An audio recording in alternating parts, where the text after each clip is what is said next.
Ножки выпрями. Значит, очень часто меня задают вопрос, почему человек одетый. Потому что так эстетичнее снимать мануальную терапию. А так я это все делаю после хорошего качественного массажа. И баночного массажа в том числе. Вдох, выдох.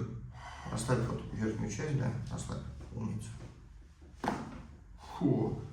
Прям в зачет. Музыка моей души.